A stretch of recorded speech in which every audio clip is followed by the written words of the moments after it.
दुनिया के सबसे पावरफुल लोग कभी कैमरा के सामने नहीं आते।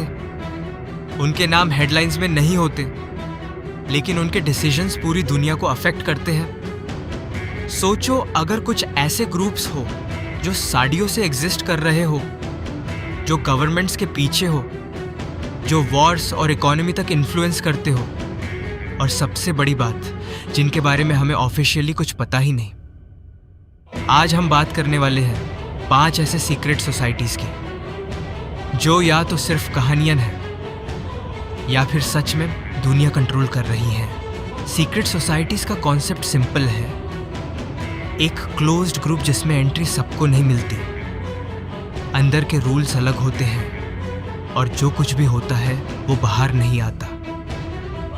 कुछ सोसाइटीज सिर्फ नेटवर्किंग के लिए होती हैं, लेकिन कुछ के बारे में ये कहा जाता है कि उनका इन्फ्लुएंस इतना पावरफुल है कि वो साइलेंटली हिस्ट्री को शेप करते हैं। सच क्या है और मिथ क्या है, ये समझना ही सबसे बड़ा मिस्ट्री है। सबसे पहले नाम जो दिमाग में आता है वो है इल्यूमिनाटी। 1776 में बावेरिया जर्मनी में एक ग्रुप बना था जिसका गोल था नॉलेज स्प्रेड करना और रिलीजियस और पॉलिटिकल कंट्रोल को चलेंगे करना। लेकिन यह ग्रुप ज़्यादा टाइम तक सरवाइव नहीं कर पाया और कुछ ही सालों में बैन हो गया। अब यहाँ से कहानी इंटरेस्टिंग हो जाती है। कुछ लोग मानते हैं कि इल्यूमिनाटी कभी ख़त्म ही नहीं हुआ। उनके अकॉर्डिंग ये लोग सीक्रेटली दुनिया के पावरफुल पोजीशंस पे हैं। मीडिया, म्यूज़िक इंडस्ट्री, पॉलिटिक्स, सब जगह। और जो सिंबल सबसे ज़्यादा डिस्कस होता है वो है ऑल सीइंग आई। क्या ये सिर्फ कोइंसिडेंस है या सच में कोई हिडन मैसेज? ये सवाल आज भी अनआंसर्ड है।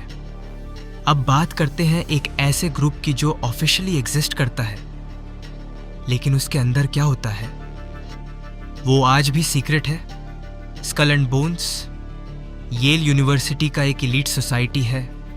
हर साल सिर्फ कुछ सिलेक्टेड स्टूडेंट्स को ही एंट्री मिलती है और ये सिलेक्शन रैंडम नहीं होता। ये लोग फ्यूचर लीडर्स माने जाते हैं। सबसे शॉकिंग बात, इसके मेंबर्स में यूएस प्रेसिडेंट्स भी रह चुके हैं। उनका एक बिल्डिंग है जिसे द टूम कहा जाता है। अंदर क्या होता है, रिचुअल्स, मीटिंग, सीक्रेट डिसीजंस, किसी को एग्जैक्ट पता नहीं। लेकिन एक बात क्लियर है, अगर पावरफुल लोग एक क्लोज्ड ग्रुप में मिलते हैं तो उनका इन्फ्लुएंस बाहर ज़रूर दिखता है। अब बात करते हैं फ्री मेसन्स की, जो शायद सबसे पुरानी और सबसे मिसअंडरस्टूड सोसाइटी है। इनका ओरिजिन मिडिवल स्टोन मेसन्स से माना जाता है, लेकिन आज ये एक ग्लोबल ब्रदरहुड बन चुकी है। उनके सिंबल्स जैसे कंपस और स्क्वायर और ऑल सीइंग आई आज भी कई जगहों पर देखे जा सकते हैं। इम्पॉर्टेंट बात यह है कि फ्रीमेसन्स कंप्लीटली सीक्रेट नहीं है, लेकिन उनके रिचुअल्स और इंटरनल सिस्टम पब्लिक के लिए ओपन नहीं है।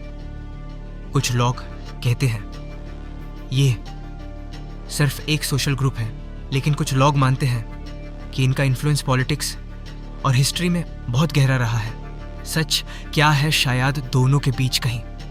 अब आते हैं एक ऐसे ग्रुप पर जो कॉन्स्पिरेसी थ्योरी नहीं बल्कि रियल है, द बिल्डरबर्ग ग्रुप। हर साल दुनिया के सबसे पावरफुल लोग, पॉलिटिशियंस, सीईओज, बिलियनियर्स एक प्राइवेट मीटिंग के लिए मिलते हैं। मीडिया अलाउड नहीं होता, कैमरों नहीं होते, और जो डिस्कस होता है वो ऑफिशियली रिवील नहीं किया जाता। सोचो अगर दुनिया के सबसे पावरफुल लोग एक हाई रूम मैन हो और कोई रिकॉर्ड ना हो, तो क्या डिसाइड हो रहा होगा? यही सीक्रेसी लोगों को डाउट करने पर मजबूर करती है। अब बात करते हैं एक हिस्टोरिकल ग्रुप की जो इतना डेंजरस था कि उसका नाम ही फियर का सिंबल बन गया, हर्ष शासन मिडिल ईस्ट का। ये ग्रुप स्टेल्थ असैसिनेशंस के लिए जाना जाता था। उनका काम सिंपल था, टारगेट को साइलेंटली एलिमिनेट करना और एक मैसेज देना। उन्हें आर्मीज की ज़रूरत नहीं थी क्योंकि उनका फियर ही उनकी पावर था। कहते हैं असासिन वर्ड भी यहीं से आया है। आज ये ग्रुप एग्जिस्ट नहीं करता, लेकिन उनकी कहानियों ने मॉडर्न सीक्रेट सोसाइटीज़ के मिथ्स को शेप किया है। ये थी 5 सीक्रेट सोसाइटीज़ जिनमें से कुछ रियल है, कुछ कंट्रोवर्शियल और कुछ हिस्ट्री का हिस्सा। लेकिन एक चीज़ कॉमन है, पावर। पावर जो ओपनली नहीं दिखती लेकिन क्वाइटली काम करती है और शायद हमेशा करती आई है। अब सवाल ये है, इनमें से कौन सी सोसाइटी आज भी एक्टिव हो सकती है, और अगर है तो क्या हम उसके बारे में कभी जान पाएंगे?